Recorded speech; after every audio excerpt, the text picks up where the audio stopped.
700 मुली शिकून गेल्यात, आता 100 मुली आहेत. गुंठा मंत्र्याचे देतात पॅट तिथे येऊन पडतात. बाय डेटा ताई एखादी मुलगी बघा, मुलगा काय करतो घरी ट्रॅक्टर आहे, मुलगा काय करतो घरी जेसीबी आहे, 2 बुलेट आहेत, कार गाड्या आहेत. मुलगा काय करतो काही नाही, 10वी 2-4 विषय गेले, आले किती. मुलगी भेटत नाही पण गेला मुलाचा बाप मुलगी बघायला. आणि मुलगी बघायला गेल्याच्या नंतर मुलगी बघून गावात आला, गावामध्ये मित्रांना सांगू लागलाय बघा मुलगी इतकी सुंदर आहे, इतकी सुंदर आहे की आमच्या घरामध्ये एवढी सुंदर मुलगी नाही. लावते ते हळूहळू घ्या त्या मुलगी इतकी सुंदर आहे की आमच्या घरामध्ये एवढी सुंदर मुलगी नाही. मुलीचा बाप तर एवढा श्रीमंत आहे की आमच्या गावामध्ये एवढा श्रीमंत माणूस नाही. मुलीचं शिक्षण तर एवढं झालं की आपल्या तालुक्यात एवढं शिक्षण एखाद्या मुलीचं झालेलं नाही. फार व्यवस्थ आहे. ज्याला हा सांगत होता तो म्हटला काऊ पाटील एवढं सगळं जर चांगलं असेल किती तारीख काढली लग्नाची, सगळं चांगलं असेल तर आपल्याकडे पद्धत आहे, तारीख लांब काढत नाही, गेटकिन करूनच येतात. उगं फिसकायचं एखादा मध्ये घुसलं की नाही का. मग किती तारीख काढली लग्नाची, कधी आहे लग्न. जो मुलाचा बाप पाहून आला होता तो म्हटला मुलगी दिसायला सुंदर आहे, श्रीमंताची आहे, शिकलेली आहे, सगळं चांगलं आहे, पण आला पण म्हणजे काय नाही म्हणले सगळं चांगलं आहे, पण दर रविवारी मुलीच्या अंगात खंडोबा येतो, खंडोबा. आणि तो असा तसा येत नाही म्हटले, मग असं दांडकं घेऊनच येतो, सगळं घर आणून काढतो म्हटलं. काही आता जमवली नाही, ट्रीटमेंट चालू आहे. परी उपतिष्ठे पूर्व पुण्य, परी हा शब्द फार महत्वाचा आहे. संत स्पर्शाने जीवन बदलतं हे निश्चित आहे, खरं आहे, पण संत हे सहज भेटत नाही आणि भेटली तर कळत नाही. संत जर जगाला कळाले असते, राष्ट्रसंत भगवान बाबा नारायणगडावरून खाली उतरलेच नसते. संत जर जगाला कळाले नसते तर भगवान बाबांसारख्या संताला कलंक लावण्याचा प्रयत्न या जगाने केलाच नसता. ही अवस्था होती. आणि मी सांगू तुम्हाला, एखाद्या मोठ्या माणसाला, देवापर्यंत जाणाऱ्या माणसाला जेव्हा कोणताही प्रयत्न करून तो माणूस कमी पडत नाही, मागे येत नाही, तर त्या माणसाला कलंकित केलं जातं, बदनाम केलं जातं.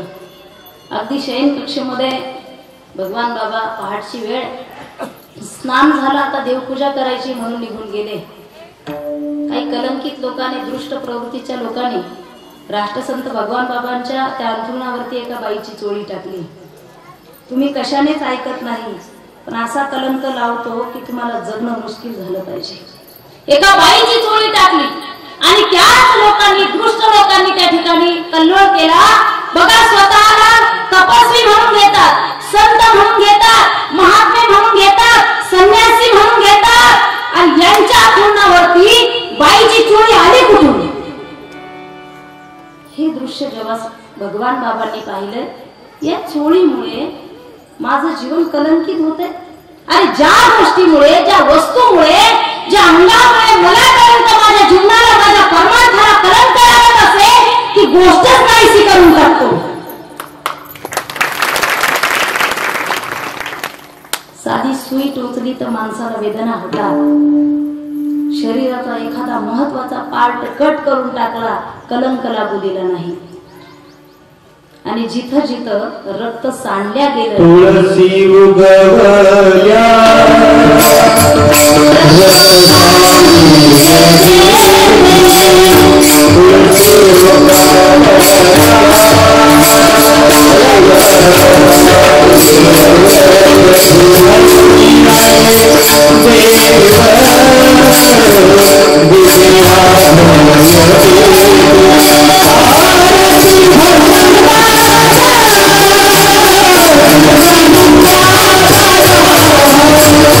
Oh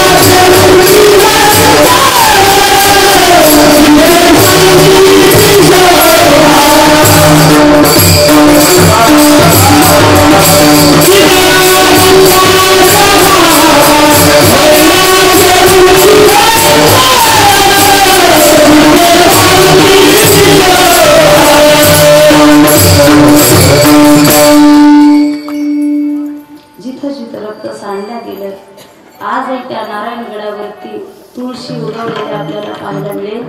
कारण ज्यांचा रक्ताचा थेंब थेंब त्या ईश्वराला अर्पण होता, त्या ईश्वराला थेंब सुद्धा अर्पण होता, म्हणून त्या त्या ठिकाणी तुळशी उगवल्या गेल्या. मला सांगू द्या, संत जर या जगाला कळले असते तर ही परिस्थिती आलीच नसते महाराज. संत जर कळाले असते, विश्वमौली ज्ञानोबराच्या अंगावरती चिखल फेकलाच नसता. संत जर कळाले असते तो मुक्ताबाईला त्या खापरासाठी घरोघर फिरावं लागलं नसतं. योगी पावन मनाचा साहेब मजवली दया करा ताटी ज्ञानेश्वरा.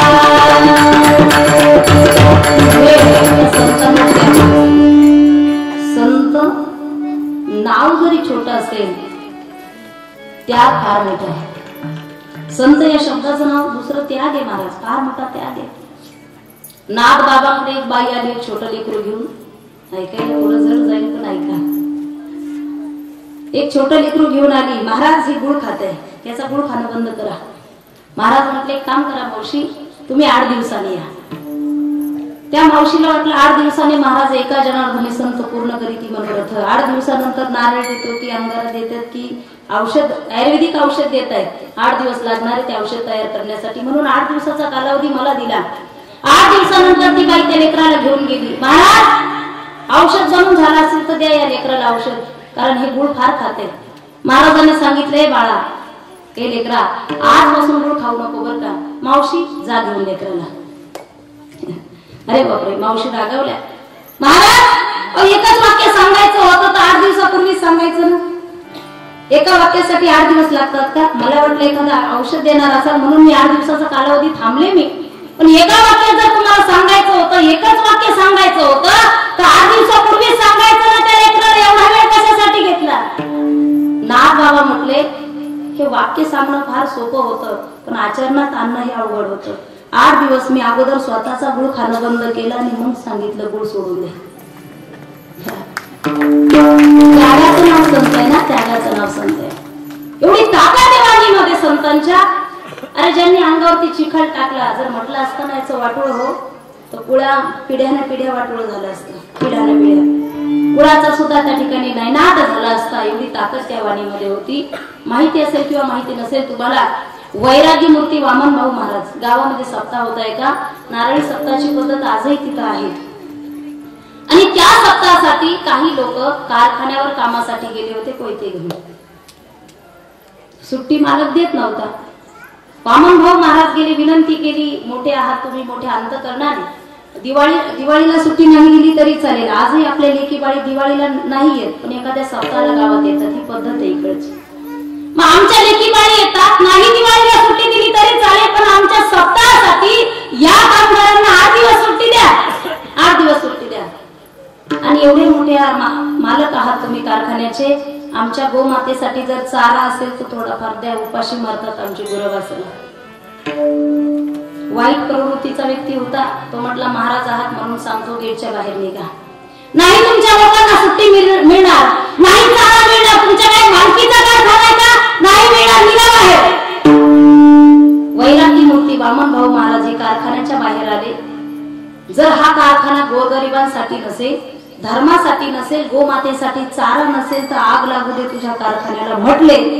लोखंडाला आग लागली महाराज, लोखंडाला.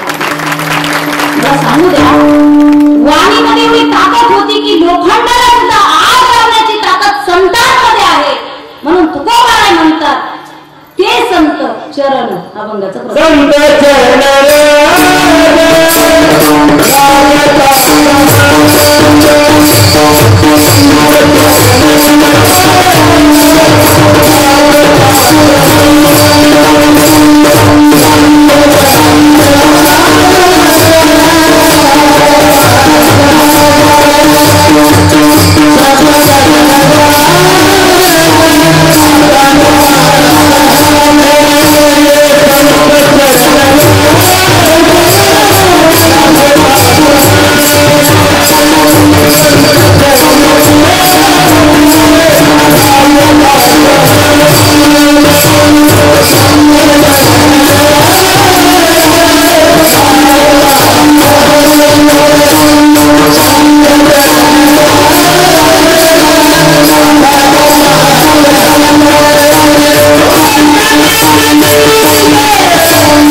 एखादे चरण दिसायला सुंदर असेल तर उगाच घरात बसू नका, वाटू होईल तुमच्या जीवनात. ते संत सज्जन माणसं सहज भेटत नाही, दुर्जन पावला पावला भेटत असतात. तुम्ही जरी ठरवलं नाही याचं तोंड पाहायचं नाही, ते सकाळीच येतात राम राम करायला तुम्हाला. सज्जन सहज भेटत नाही, दुर्जन सहज भेटत असतात. मी सांगत असते, मित्र करत असताना मित्र चांगला असावा बरं का. त्या मित्राकडे श्रीमंती नसेल तरी चालेल, पण त्याच्याकडे विचाराची श्रीमंती असावी. मित्र मळका असला तरी चालेल, पण मित्र जळका नसावा. वाटूळच होतं मग मातीतच. मित्र भगवान श्रीकृष्णासारखा असावा. द्वारकाधीश आहे, गर्व नाहीये राज्य असण्याचा. मित्र सुदामजी सारखा असावा. 18 विश्व दारिद्र्य आपल्या घरामध्ये, पण लाज वाटत नाही त्या गरिबीची. मित्र चांगला असावा. मित्र जर चांगला नसेल तर वाटोळ करतो बरं का. मूर्खस्य गात्रांनी वर्धंती किंतु तेषां ज्ञानं न वर्धंती. सज्जन माणसाची संगत केली तर ज्ञान वाढतं, मूर्ख माणसाची संगत केली तर उद्धार होत नाही, पतन होतं. पतन उद्धार संघाचा महिमा. तुमचं पतन करून घ्यायचं की तुमचा उद्धार करून घ्यायचा हे संगतीवर अवलंबून आहे. एक डॉक्टर MBBS होऊन आला, येड्याचा डॉक्टर MBBS झाला. म्हटलं मी येडे शहाणे करतो, गावात आहे का कोणी येडे? गावकरी म्हटले आहे, 2-3 जण आहेत. म्हटले 4 जण आहेत, जा घेऊन. मग यांना कधीपासून येडं लागलं. मग बाकीच्यांचे लग्न झाले, यांचे होत नाही. मग करतात काय येडे हे? नेमका त्रास काय गावाला? काय नाही. म्हटले कोणाची वरात असू द्या, ते डबडं वाजलं, मग तिचं जरी वाजलं तर हे नागिन डान्स करतात. असं तसं केलं तर काही हरकत नाही, पण नागिन डान्स करतात. त्याच्यामुळे काय होतं, उभे असलेले सगळे खाली पडतात. इतकं त्यांचा त्रास आहे. जा डॉक्टर घेऊन. डॉक्टर म्हटले मी ट्रीटमेंट करतो, 6 महिन्यात नीट करून देतो. म्हटलं नेलं त्या चौघांना नेल्याच्या नंतर 6 महिने ट्रीटमेंट केली. 6 महिन्यानंतर आता बघायचंय किती येडे शहाणे झाले. मग काय केलं त्या डॉक्टरनी? त्या हॉस्पिटलमध्ये डीजे लावला. जसा डीजे वाजला त्यातले 3 जण उठले, नागिन डान्स करायला लागले. एक जण शांतपणे वाट्यावर बसलं. डॉक्टरला समाधान वाटलं. नाही 3 जण सुधारले तर काही हरकत नाही, पण एकाला जरी फरक पडला तर MBBS झालो, त्याचा फायदा मला नाही. एक जरी शहाणा झाला तरी. डॉक्टर त्याच्या जवळ येऊन बसले, त्याच्या पाठीवरून हात फिरवला. हे बघ, 3 जण नाही सुधारले त्याचं दुःख नाही, तू सुधारला याचा आनंद आहे. काय झालं डॉक्टर साहेब? अरे ते 3 नाचतच होते, डीजे लावल्याबरोबर नाचायला लागले, तू मात्र सुधारला, आता तुला नाही ना नाचू वाटत? तो म्हटला डॉक्टर साहेब मी शहाणा झालो, तुम्ही मात्र वेडेच राहिलात. मी कसा नाचू म्हटलं त्या डीजे वरती, कारण ती माझ्या लग्नाची वरात आहे. नवरदेवाने कुठं नाचायचं मी कशाला नाचा म्हटलं. मूर्खस्य गात्रांनी वर्धंती किंतु तेषां. मूर्खाची जर गधे को गधे मिल गए.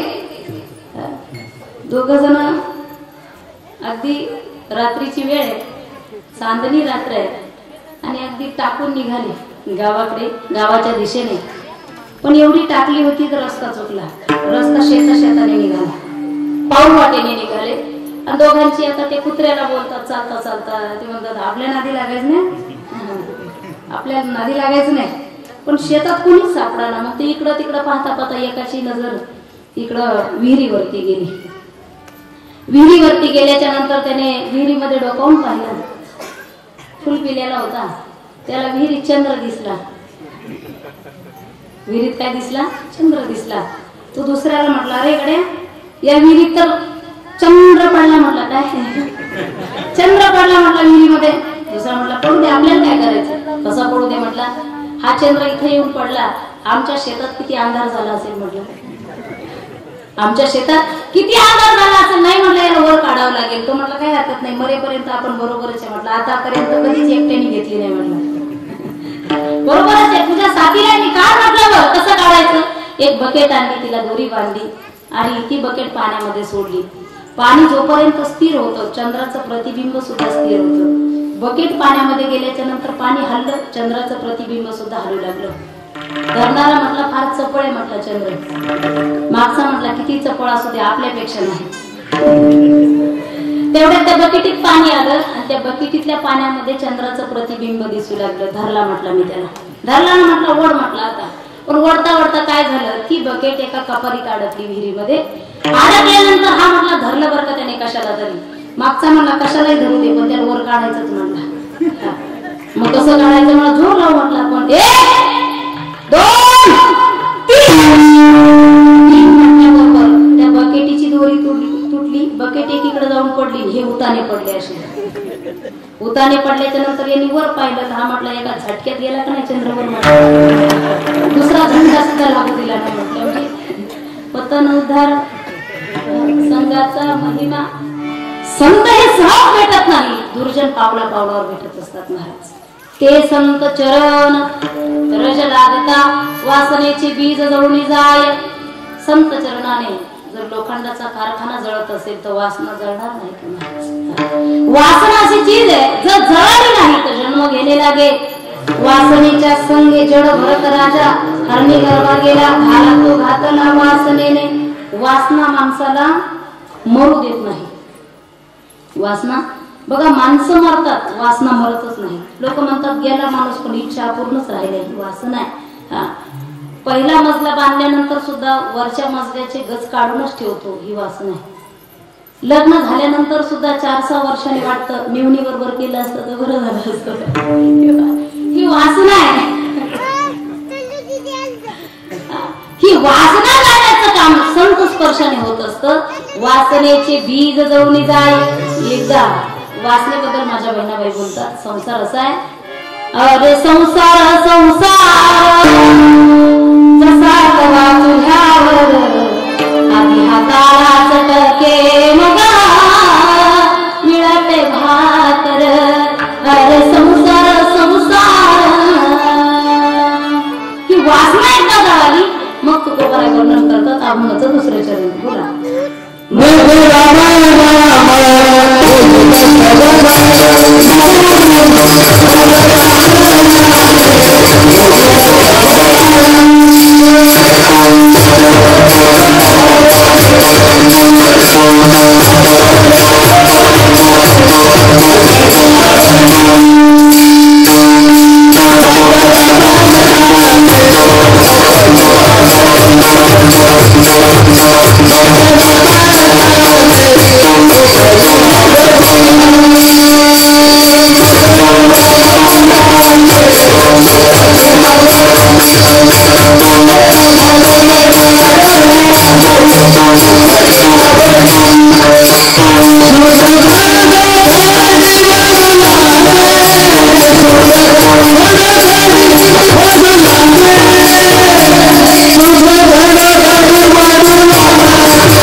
जाणते श्रोते आहेत बरं का, गर्दी कमीच